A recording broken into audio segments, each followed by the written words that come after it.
Mateus, capítulo de número 10, verso de número 36 até o 39. Não, vamos começar do 35. Porque eu vim por um homem em desacordo contra o seu pai, e a filha contra a sua mãe, e a nora contra a sua sogra. E os inimigos de um homem serão os da sua própria casa. O que ama o pai ou a mãe mais do que a mim, não é digno de mim. E o que ama o filho ou a filha mais do que a mim, não é digno de mim. E o que não toma a sua cruz e segue após mim, não é digno de mim. O que encontrar a sua vida, perdê-la-á. E o que perder a sua vida, por minha causa, achará. E eu queria ler só o 39 mais uma vez. E o que encontrar a sua vida, perdê-la-á. E o que perder a sua vida por minha causa, achará.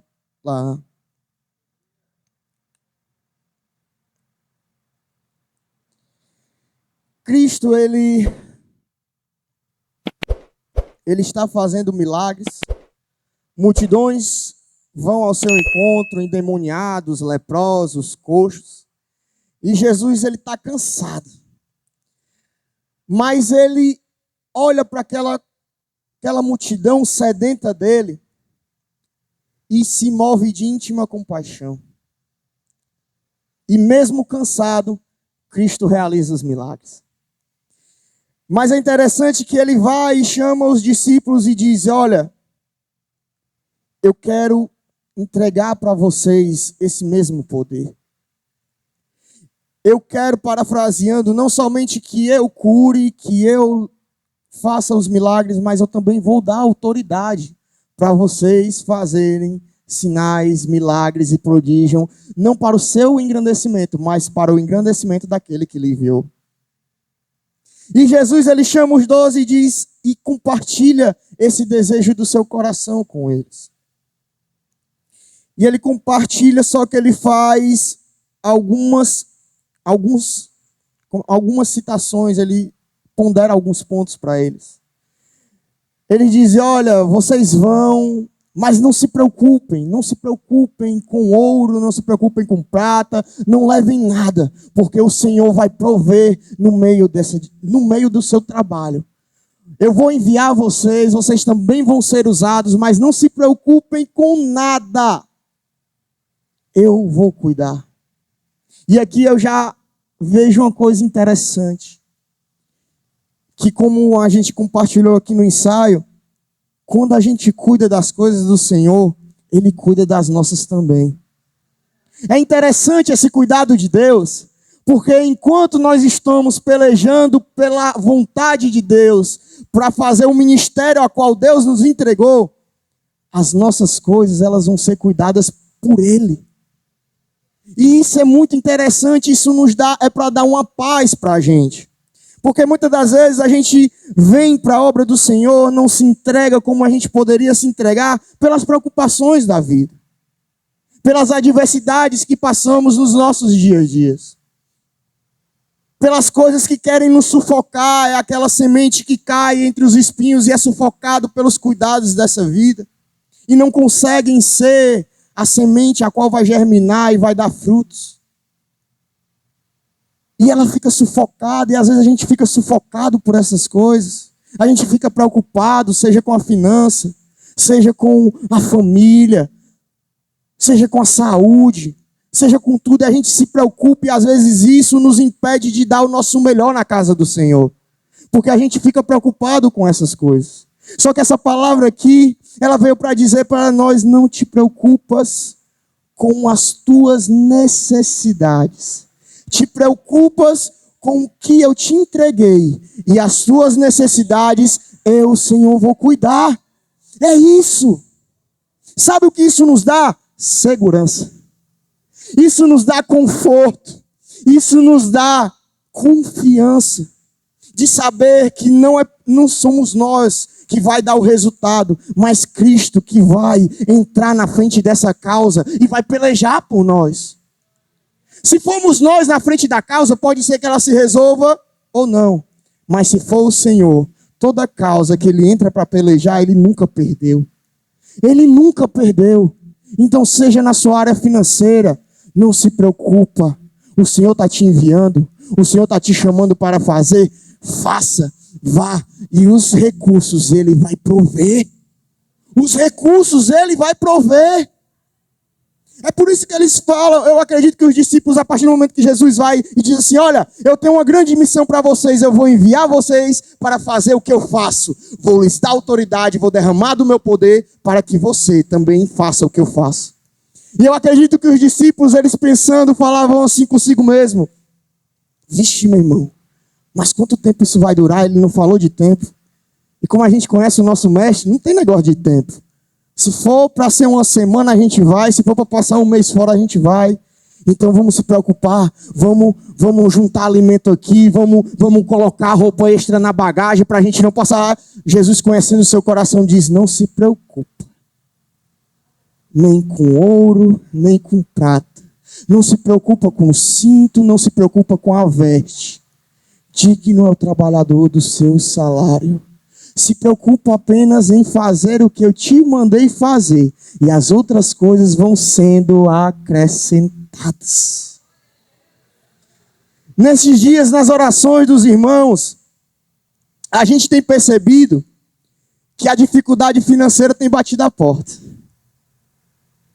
Meu Deus. Essa passagem aqui está pesada, Senhor. Jesus, e quando eu falei, coloquei meu coração na viagem, parece que os céus se tornaram de bronze. Eu não consigo ver, Senhor, da onde eu vou tirar o dinheiro para me pagar a minha passagem. Tem o leite do menino, Senhor, não é não, Felipe? Tem o leite do menino. Tem o plano de saúde. Tem a comida. Senhor, como é que eu vou tirar esse dinheiro para poder pagar essa passagem? E a palavra do Senhor está dizendo, não te preocupa, eu vou prover. Então você que está passando por uma dificuldade financeira, entenda e ouça isso, é o Senhor que vai prover. Quando Ele nos chama, Ele se responsabiliza.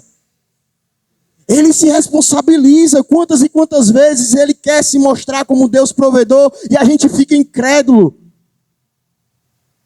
É como Jó, que a partir do momento que ele passa por aquela experiência, ele fala assim, olha, antes eu conhecia um Deus de ouvir falar, mas agora eu te conheço verdadeiramente porque eu experimentei. Eu experimentei esse Deus.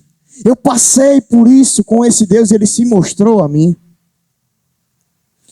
Então você que está passando por isso, não se preocupa. É a palavra do Senhor para o teu coração, não se preocupa. Não se preocupa, prioriza a obra, prioriza fazer a vontade do Senhor. E o Senhor vai pelejar por ti, e as portas vão se abrir, e o céu de bronze vão se fender, porque Ele é o nosso Deus. Ele é o nosso Deus, devemos confiar piamente na sua palavra. Devemos confiar no nosso Deus. E a partir desse momento, quando Jesus chama eles e diz, vão... E acredito que no coração, a Bíblia não está dizendo, mas acredito que no coração deles, eles pensaram como é que eles iam fazer, toda a logística, as roupas, como é que eles iam levar essas roupas. Será que eles iam ficar imundos, não iam tomar banho, não iam trocar de roupa? Como é que eles iam comer, como é que eles iam sobreviver? E aí o Senhor só fala isso, olha, não se preocupa porque eu vou cuidar de tudo. Não se preocupa. Só que o Senhor, Ele vai advertir esses discípulos. Porque a obra do Senhor, ela não é feita de facilidade. A obra do Senhor, entenda isso, ela não é feita de coisas fáceis. A palavra de Deus vai dizer que o reino dos céus é tomado por esforço. E a palavra tomado é algo que causa energia. Você tem que colocar energia. Não é o reino de Deus é pegue. Não, é tomar. É algo que exige esforço. É algo que existe renúncia. E Jesus vai advertir eles dizendo, olha, não se preocupem. Aonde vocês chegarem, se aquela casa ela estiver propícia para receber a paz, deixem a paz. Mas também se elas não tiverem propícia, bata os seus pés e vai ter mais misericórdia para Sodoma e Gomorra do que para estas pessoas. Lendo esse texto, a gente mais uma vez vê que é o Espírito Santo quem faz. A gente não deve se preocupar das pessoas ouvirem ou não a nossa mensagem. As pessoas nos aceitarem ou não, serem receptivas ou não. O que Deus diz é pregue. Fale. Fale. Não importa se após você falar, as pessoas vão te xingar, elas vão te apedrejar, elas vão fazer algo contra você. Não importa. Eu estou lhe chamando para eu te dei uma palavra. Eu te dei uma palavra. E o que o Senhor está dizendo é que Ele tem te dado uma palavra para você ministrar no seu trabalho, para você ministrar aos seus amigos, a você ministrar àquela pessoa que está distante do Senhor. E às vezes a gente fica temeroso com as palavras que Deus nos dá, porque às vezes as palavras são duras, às vezes são palavras fortes, e a gente fica, Senhor, será que eu falo? Senhor, o que é que essa pessoa vai dizer de mim? Como é que ela vai reagir após ter o contato com essa palavra? Mas o que Deus tem falado é, fale, fale, fale. Encha as pessoas com essa paz, porque essa paz que você tem, ela tem que ser ministrada a outros. Outras pessoas têm que conhecer aquilo que você está conhecendo e está vivendo. E aí Jesus começa algo que para nós parece muito distante. E que ele fala aqui aos discípulos, mas é apontando também para os dias atuais. E ele diz, porque não sou, capítulo 10, verso de número 21. E o irmão entregará à morte o irmão, e o pai o filho, e os filhos se levantarão contra seus pais e os colocarão para a morte. E sereis odiados de todos os homens por causa do meu nome, mas aquele que perseverar até o fim será salvo. Essa palavra hoje para a gente parece distante. A gente vive num evangelho, e o evangelho, a igreja brasileira hoje, ela vive num comodismo tão grande, numa paz tão grande, numa liberdade tão grande, que essa liberdade tem se tornado a sua ruína. A liberdade que nós temos não tem sido usufruída como nós éramos para usufruir dela. Tem pessoas que dariam tudo para estar no seu lugar hoje ouvindo a palavra assim abertamente, sem se preocupar na polícia local bater e prender elas, ou matar, ou fazer algo com elas. A nossa liberdade hoje ela tem sido muito mal aproveitada. E a pergunta que eu faço é, se essa palavra ela é direcionada, foi direcionada aos discípulos, mas também é direcionada a nós, o que faremos nós quando chegar a perseguição? Isso parece uma coisa distante, isso parece uma utopia, algo que não existe, algo de fábulas. Mas eu queria que você refletisse no seu coração, será que você aguentaria uma perseguição? Será que você aguentaria uma perseguição ferrenha por amor a Cristo? Porque hoje é muito fácil você dizer que ama a Deus, é muito fácil você levantar a mão e dizer que é evangélico, que é cristão, que crê no Senhor e crê que Ele é o nosso Deus e nosso Salvador, é fácil. Mas quando essa liberdade for cessada, o que nós vamos fazer? Como nós vamos agir? Porque essas palavras também vão se cumprir nos nossos dias. Hoje a gente vive uma liberdade mal aproveitada que nos gera comodismo. Gera comodismo, eu não preciso falar agora para aquela pessoa, porque eu vou ter outras oportunidades de falar para ela. Só que tem outras realidades no mundo, no cristianismo mundial, a qual as pessoas aproveitam porque elas sabem que elas podem não ter outra oportunidade. Elas podem não ter outra oportunidade de orar, de falar do amor de Deus. E nós não estamos aproveitando a liberdade que Deus está nos entregando. Foi falado de fruto, foi falado de dar fruto. Nós precisamos frutificar, nós precisamos voltar a dar frutos da presença do Senhor. Só que para dar frutos nós precisamos primeiro amar os frutos, ter amor por esses frutos. Ou seja, voltar o nosso coração ao primeiro amor. Voltar ao nosso coração a desejar e ansiar por vidas. É aquela oração, Renan, que o Espírito Santo nos impele a fazer, dizendo: Senhor, me dá almas. Senhor, me dá almas, eu quero vidas, eu quero ser quem o Senhor quer que eu seja. Eu quero ganhar as nações, eu quero ganhar as vidas que o Senhor tem colocado diante da minha vida. O primeiro amor, voltar ao primeiro amor, é voltar a amar aquilo que Deus ama. Voltar ao primeiro amor não é sentir arrepios nas canções. Não é sentir a presença de Deus em meio a um culto como esse, não. Voltar ao primeiro amor é chorar e gemer, dizendo: Senhor, converte. Senhor, alcança. Senhor, nós não queremos entrar e passar cultos sem que pessoas se convertam à tua presença.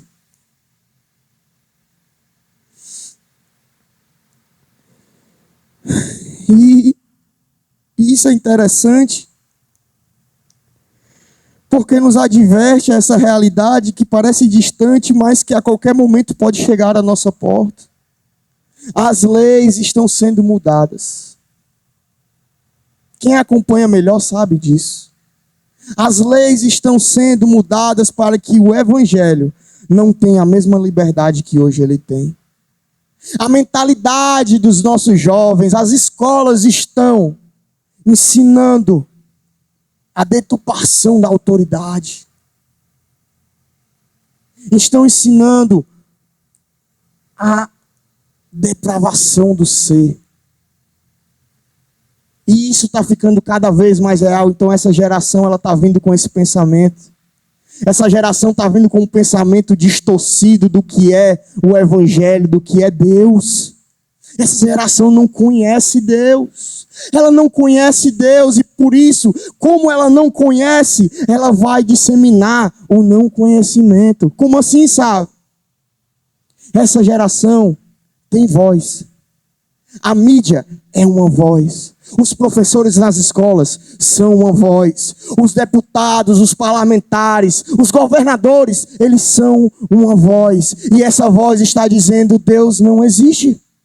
Não precisa viver como a Bíblia diz que você precisa viver. Não precisa se entregar, renunciar, abandonar. Não precisa. Não. Viva. Viva. Você só tem uma vida. Viva. Viva e viva. E essa geração está crescendo assim. As pessoas estão crescendo assim. Essa é a voz que tem ecoado para o mundo. E enquanto essa voz ecoa para o mundo, a igreja se cala. Enquanto essa voz ecoa para o mundo, ao nosso redor a gente vê isso nas canções, vê isso nas esquinas, vê isso nos relacionamentos, vê isso no nosso ambiente de trabalho, vê isso na nossa faculdade. Pessoas distantes de Deus, pessoas falando de um Deus que não é o Deus das Escrituras. Falando de um Deus que você não precisa abandonar o pecado para viver com Ele. Que você não precisa renunciar à sua vida. E o negar-se a si mesmo, tome sua cruz, foi para aquele tempo, não serve mais para agora, é outra realidade. E essa voz que tem ecoado. Enquanto essa voz ecoa, a igreja tem se calado. Sabe, Jesus, ele falando sobre uma parábola, a parábola do joio e do trigo, no capítulo 13 de Mateus, ele vai contar que o inimigo de um homem tinha um certo campo de trigo, e o inimigo dele vai lá e no meio do trigo coloca o joio. E aí os seus servos, quando vão lá ver, dizem assim: Senhor, não sei o que aconteceu, mas tem joio no meio do trigo. E o seu servo foi um inimigo que plantou isso. E aí quando ele fala isso, aí os dos servos: você quer que a gente arranque o joio? Ele: não, calma. Pode ser que se vocês arrancarem o joio agora, pode ser que venha o trigo também. E não é isso que eu quero. Vamos deixar os dois crescerem juntos. Vamos deixar que o trigo e o joio cresçam. E aí quando eles crescerem, a gente faz a separação. E aí o joio a gente joga no fogo e queima, e o trigo a gente... E vendo essa comparação, muitas pessoas já ouviram falar dessa parábola, mas nunca pesquisaram ou foram ver o que é o joio e o que é o trigo, para ter tanta semelhança. E vendo a foto dos dois, se você pesquisar, a semelhança é muito grande.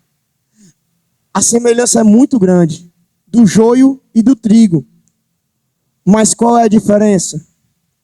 É que quando o trigo é amassado, e ele é pisoteado, e ele é moído, tem semente. O joio não tem, são só palhas. Sabe o que isso significa? Sabe o que isso significa? É que muitos têm aparentado ser. Muitos aparentam ser trigo, mas estão sendo joio por não ter sementes. Muitos estão com aparência de trigo, vão ser recolhidos como trigo, mas na hora que forem prensados, não vai ter semente. Não vai ter semente. E é interessante, um dos processos para a separação do joio e do trigo, sabe como é? É que ele é batido. Eles pegam o trigo, colocam no chão e batem. E batem. Depois de tudo batido, eles pegam a pá, jogam para cima e o vento leva a palha do joio e a palha do trigo e fica só semente. Só vai ficar quem tiver semente. Só vai ficar quem tiver semente para semear. E esse bater, ele se diz respeito à perseguição do evangelho. A perseguição do salvo. O salvo, ele só vai mostrar, e ele vai mostrar que tem frutos, semente realmente, quando ele é moído. E eu não quero falar aqui sobre escatologia, né, meus irmãos mais entendidos aí, o André já começa logo a rir. Eu não quero falar sobre escatologia, eu não quero falar sobre pré-tribulacionismo, eu não quero falar se a igreja passa ou não, isso daí deixar para o meu pastor. Mas a história da igreja, ela é remontada por perseguição. Você vai perceber que quanto mais a igreja era perseguida, mais ela crescia.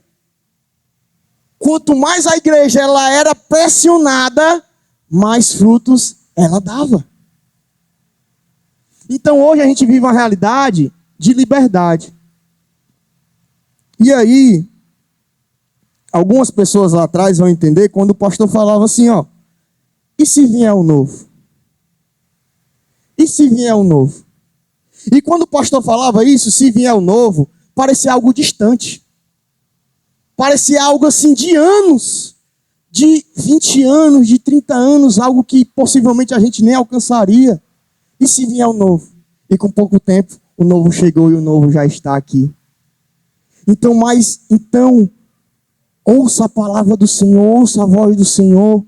O Senhor está te chamando para uma vida de frutificação, uma vida de semente. Você tem que ter semente para semear. Você tem que ter, porque se você não tiver semente, você vai ser joio. Você vai ter aparência de trigo, mas não vai ter semente para plantar e para que ela venha frutificar. Cuidado. Cuidado. E aí nós vamos chegar nessa parte, a qual Jesus ele vai falar no capítulo de número 10, verso de número 36. E os inimigos de um homem serão da sua própria casa. 37. O que ama o pai ou mãe mais do que a mim não é digno de mim. E o que ama o filho ou a filha mais do que a mim não é digno de mim.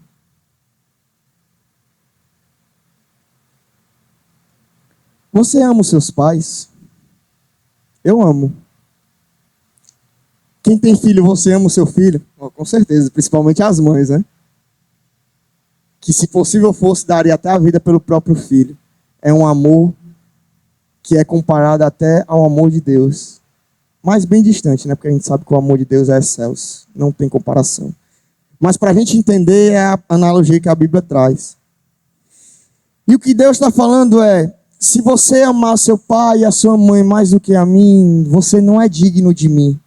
Isso daqui traz uma seriedade. Isso daqui traz algo sério que a gente precisa dar atenção. O que é que Cristo está falando? Olha, se você amar a sua família mais do que a mim, você não é digno de mim. O primeiro mandamento é amar a Deus sobre todas as coisas. Todas as coisas. É amar a Deus mais do que a sua esposa. É amar a Deus mais do que o seu esposo. É amar a Deus mais do que o seu filho. É amar a Deus sobre todas as coisas. E esse amor se expressa em obediência. Obedecer, obedecer, obedecer. Como já nos advertiu Samuel, obedecer é melhor que? Obedecer é melhor que? Ou seja, obedecer é melhor do que as obras das tuas mãos. Obedecer a Deus é melhor do que tudo que você pode oferecer a Ele de trabalho. E Jesus ele adverte isso porque muitas vezes a gente ama a nossa família mais do que a Deus. A gente ama o nosso neto mais do que a Deus e nós tratamos com mais importância. Sabe como é que a gente expressa o amor mais do que outro? Eu vou te dizer, você tem um filho. O seu amor, muitas das vezes, é expresso no quê? No cuidado. Você cuida dele. Você protege ele. Você quer estar perto. Mesmo que o menino seja abençoado, mesmo que o menino seja daquele jeito, mas quando ele passa um tempinho longe, você já está com saudade. Não é não, Felipe? Mesmo que ele seja daquele jeito, mas com um tempinho longe, você já está com saudade. Quanto tempo você está longe do Senhor? Quanto tempo você está longe do seu secreto? Quanto tempo você não lê mais a palavra? E isso não te dá mais saudade. Isso não te dá mais angústia. Porque você quer ver um pai angustiado, é ele distante do seu filho. É ele sem ter notícia do seu filho. Quer ver um pai angustiado? É você dizer que vai chegar às 10 horas. Você dizer para o seu pai que vai chegar às 10 horas e 10 e meia você não tem chegado em casa ainda. Ele logo ligando, ó. Ei, cadê tu? Onde é que tu tá? E muitas das vezes a gente marca encontros com Deus. E pelo nosso coração, pelo nosso distanciamento, ele não se faz presente e a gente está nem aí. A gente marca horário, Senhor. Hoje é o culto, crescendo em Cristo. Hoje eu quero sentir a tua presença. E a gente sai daqui conformado, muitas vezes, quando não sentimos. Não podemos nos conformar. Não podemos, se nós marcamos um encontro com Ele, nós só podemos nos conformar quando quem nós esperamos chegar até nós. É o pai que fica preocupado, cadê meu filho? Que horas ele vai chegar? Do mesmo jeito, que horas a presença vai chegar? É quando no nosso secreto nós ajoelhamos e pedimos, Senhor, vem com a tua presença. Só que muitas das vezes nós marcamos um encontro com Deus, nós nos ajoelhamos para buscá-lo, e demora um pouco para chegar, e a gente desiste. A gente se levanta e diz, vou orar amanhã. Não, é até que ele venha. Você já viu um pai dizer assim, não, o meu filho não chegou ainda. Ele marcou de vir 10 horas, mas ele não chegou ainda. Eu vou dormir. Deixa ele para lá. Se ele chegar, chegou. Amanhã eu vejo se ele vai chegar ou não. Não. O pai fica ligando, cadê tu? O pai manda mensagem, onde é que tu tá? Onde é que tu tá que tu ainda não chegou para o horário marcado que tu tinha comigo? É a mesma coisa que nós devemos fazer com o Espírito Santo do Senhor. Nós marcamos encontros com eles e dizemos, Senhor, nesse horário eu vou te buscar. Nesse horário eu vou consagrar a Ti, Senhor. Eu quero ver mais de Ti, eu quero Te conhecer mais profundamente. Então, quando eu chegar do trabalho, tal horário eu vou fazer isso. Ou então de madrugada, Senhor, eu vou fazer isso. Eu vou me acordar nas madrugadas. E a gente marca encontros com Deus. E aí muitas das vezes Deus testa a nossa perseverança. Testa até que ponto nós estamos realmente sedentos da sua presença. É o pedir, dá-se-vos-á, o bater e a porta vai abrir. Quando você vai na casa de alguém, você está muito desesperado para falar com aquela pessoa. Você bate uma vez, quando ela não abre, você vai embora? Você vai embora? Não vai. Você bate lá até ela vir abrir, você liga para ela, ei, cadê tu? Eu estou aqui na frente da tua casa. Bora, desce logo aí, se for na casa de cima, não, Tiago. Bora, Tiago, desce logo aí, Tiago.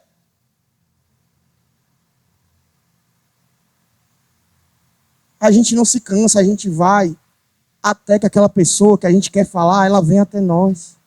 E aí a gente bate um pouquinho, se cansa, espera, liga, depois vai lá, bate de novo, pergunta, ei, tu tá em casa? Até ela nos responder, a gente fica lá na frente. Porque a gente tem algum interesse. É do mesmo jeito que nós temos que fazer com o Espírito Santo e com a presença do Senhor.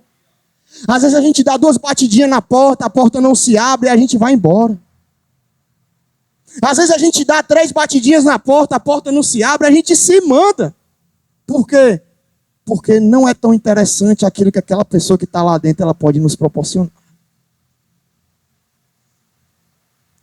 Não é tão interessante a ponto de me fazer esperar, a ponto de me fazer perseverar, a ponto de me fazer esperar até que ela venha me atender.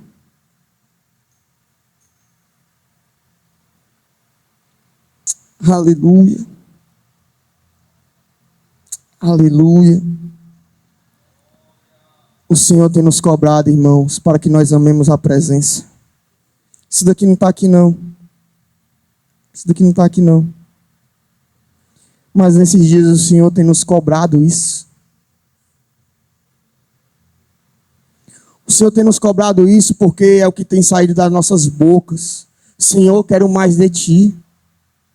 Senhor, eu quero ser liberto. Senhor, eu quero ser usado. Senhor, eu quero que se cumpra em mim todas as promessas que o Senhor fez na minha vida. Eu quero, Jesus. E aí a gente vem, e a gente ora, e a gente não recebe, a gente se cala. Quer um exemplo? A gente ainda não sabe orar como era para nos orar. Sabe por quê? Porque a gente se cansa da oração. Se a oração der 10 minutos e aquele negócio não acontecer, o irmão não falou em língua ainda, a presença ainda não foi notória, ixi, meu irmão, acho que Deus não vai vir, não.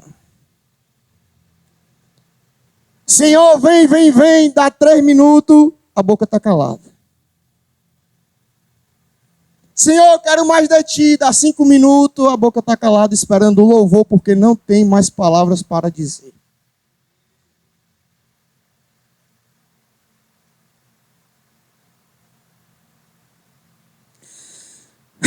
Amemos a presença, irmãos. Ansiamos pela presença. Vamos bater nessa porta até ela abrir. Vamos bater nessa porta até que o Senhor venha. E quando Ele vem, nada fica da mesma forma. Amemos a presença mais do que a nossa família. Amemos a presença mais do que a nossa família, mais do que o nosso filho. Que nós venhamos se preocupar com a presença mais do que nós se preocupamos com os nossos filhos, com os nossos pais. Que nós venhamos cultivar essa presença. Aí eu te pergunto, você daria algo valioso a alguém que não valoriza o que você daria para ele? Você daria? Eu vou perguntar mais uma vez, você daria um presente valioso para alguém que a partir do momento que ela entregasse, que você entregasse o presente nas mãos dela, ela pegaria o presente e jogaria no lixo? Se você soubesse que ela faria isso, você daria esse presente para ela? Não. E por que temos jogado a presença de lado? Temos pedido a presença e temos esperado Deus entregar essa presença para a gente, só que Ele sabe que quando Ele entregar, a gente vai colocar de lado. A gente vai se importar com outras coisas e vai deixar essa presença de lado. E muitas das vezes essa palavra não causa interesse. O que é que o irmão está falando aí?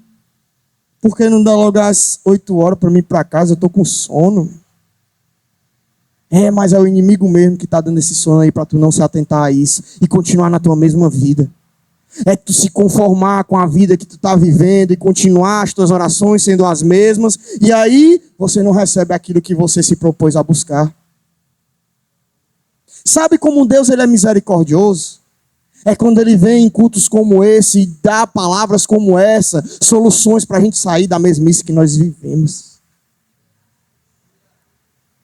E dizendo que eu quero te dar a minha presença.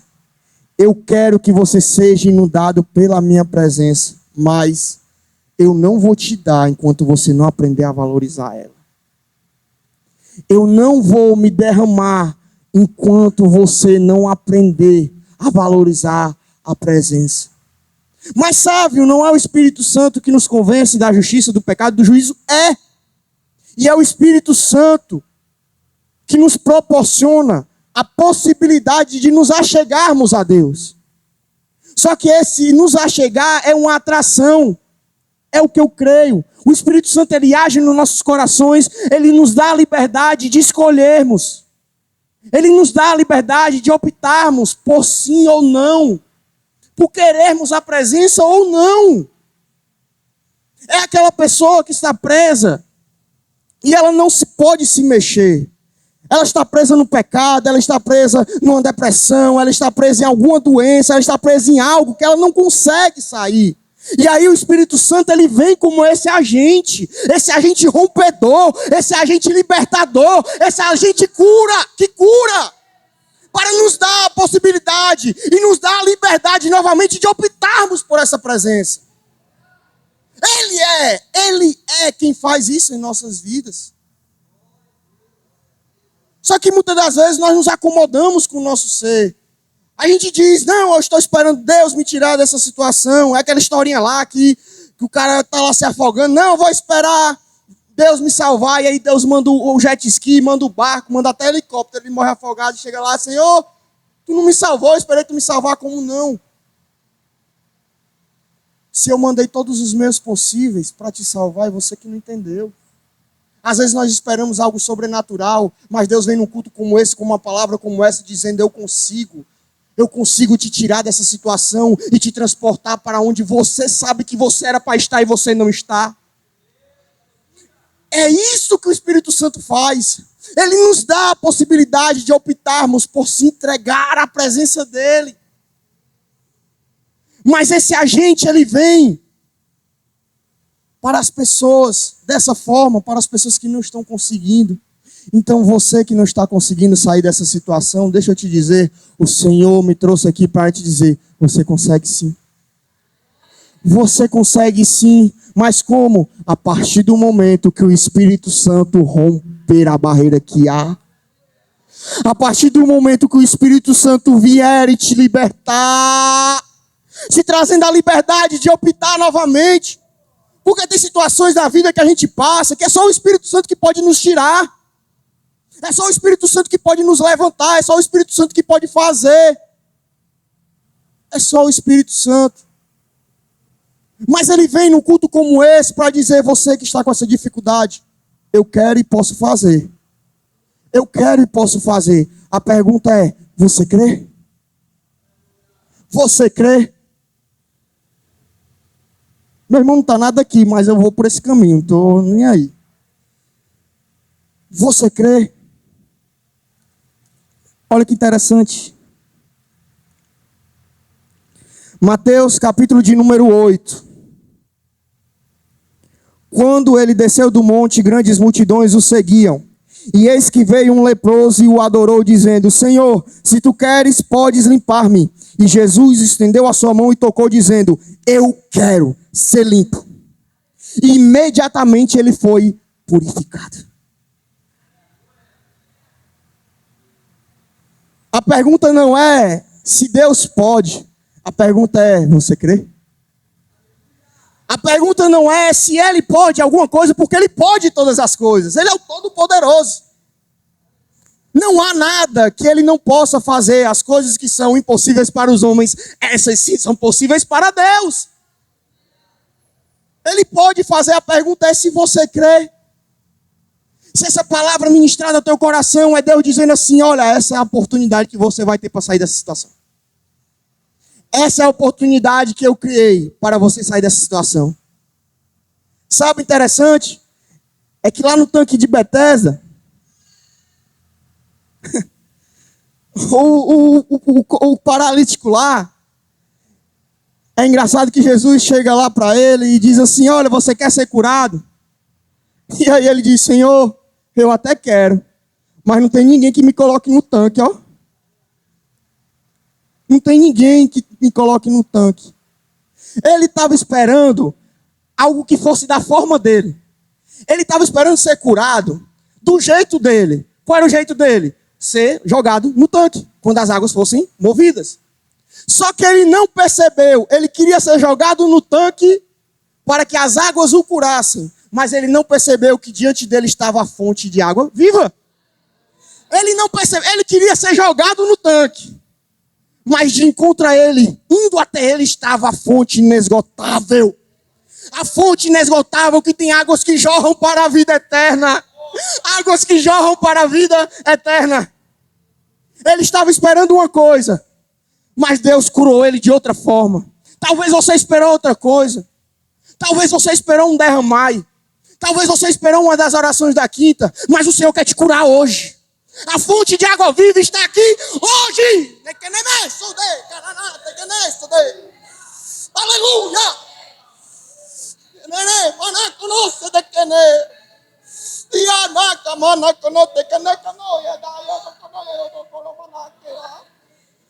Aleluia. Você estava esperando uma coisa, mas Deus está preparando outra. Eu preparei uma mensagem, mas Deus está trazendo outra. Eu pensei de uma forma, mas Ele quer agir de outra. Ele quer agir de outra.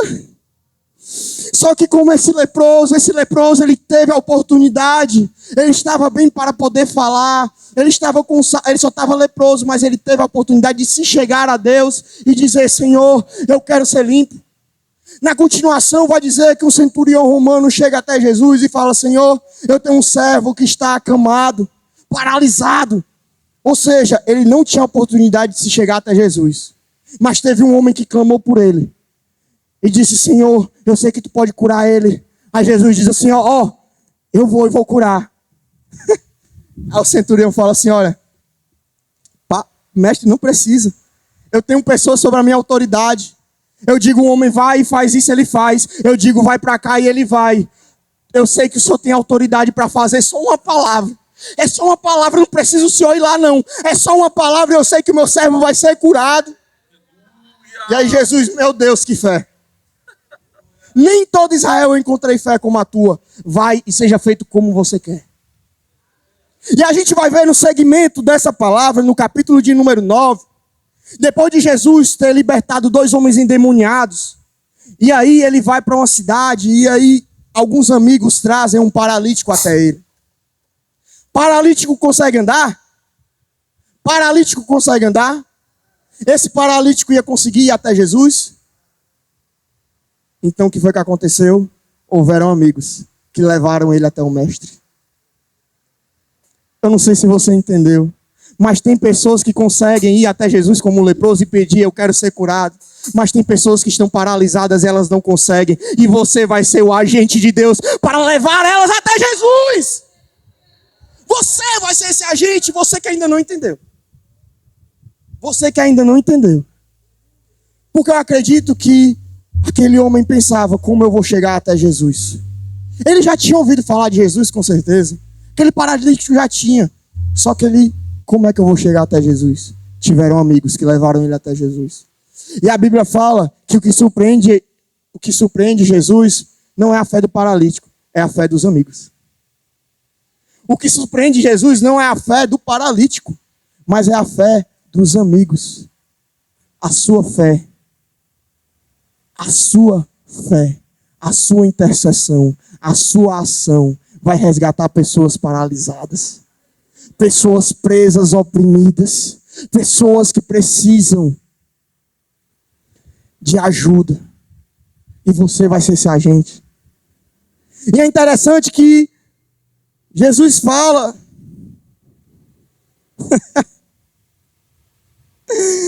Jesus, ele fala que vai perdoar os pecados daquele homem. E os fariseus, que não queriam acreditar, diziam: rapaz, quem é esse que diz que tem autoridade para perdoar pecados? O que Jesus faz é tremendo, irmão. Jesus fala assim: o que é mais fácil? Dizer perdoados estão seus pecados, ou dizer levanta e anda? Sabe o que é que Deus tem para dizer para você nessa noite? O que é mais fácil? Apenas te perdoar ou te dizer levanta e anda? Levanta e anda. Levanta e anda. Ele não quer apenas perdoar os teus pecados, mas Ele quer te tirar dessa paralisia que você está preso. Ele não quer apenas perdoar os teus pecados, mas quer dizer levanta e anda. O que é mais fácil? Ele está te perguntando o que é mais fácil para ti. É mais fácil eu te dizer eu te perdoo pela vida que você está vivendo? Eu sei que você está vivendo uma vida difícil, uma paralisia espiritual que você não consegue explicar, que você mesmo não consegue sair. E você se pergunta: Senhor, como é que eu vou sair dessa situação?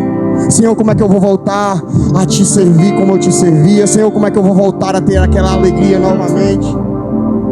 E o Senhor está te perguntando nessa noite: o que é mais fácil eu fazer por ti? Apenas te perdoar, apenas te restaurar, ou te dizer levanta e anda? Volta a servir, volta a sonhar, volta para o meu altar. O que é mais fácil? O que é mais fácil? Me diga. Para que vocês saibam que o Filho do Homem tem poder para perdoar os pecados. Levanta e anda. Para que você saiba que o Filho do Homem, aquele mesmo que morreu numa cruz por nossas vidas, Ele tem poder para perdoar os pecados, e não só para perdoar os teus pecados. Ele tem poder para te tirar dessa situação. Levanta e anda.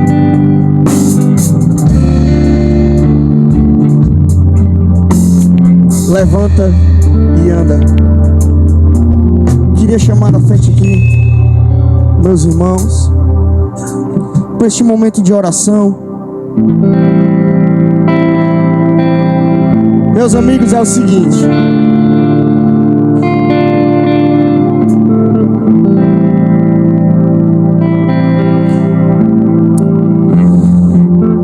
tem oportunidades que a gente não pode deixar passar.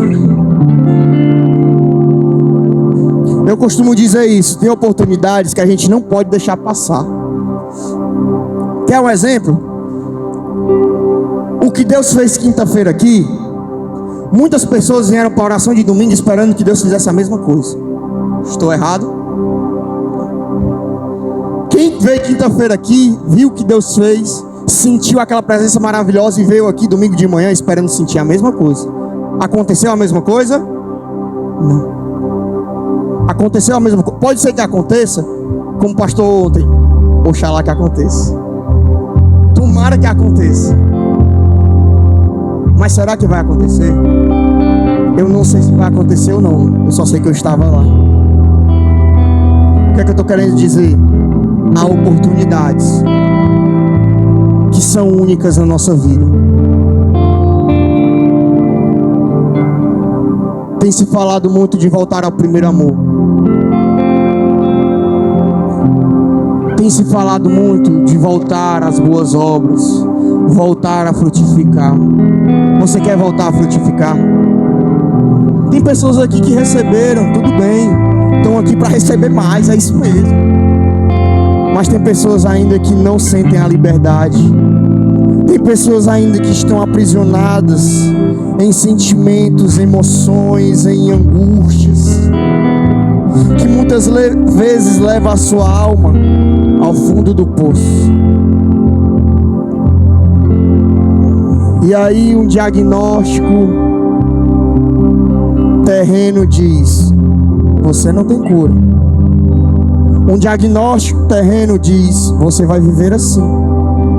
Você vai ser fadado a viver até sua vida assim, nessa tristeza, nesses altos e baixos, nessa inconstância, nessa amargura que te leva muitas vezes a chorar quando ninguém está te vendo, que te leva a soluçar nas madrugadas dizendo: Senhor, eu quero, Senhor, viver, Pai.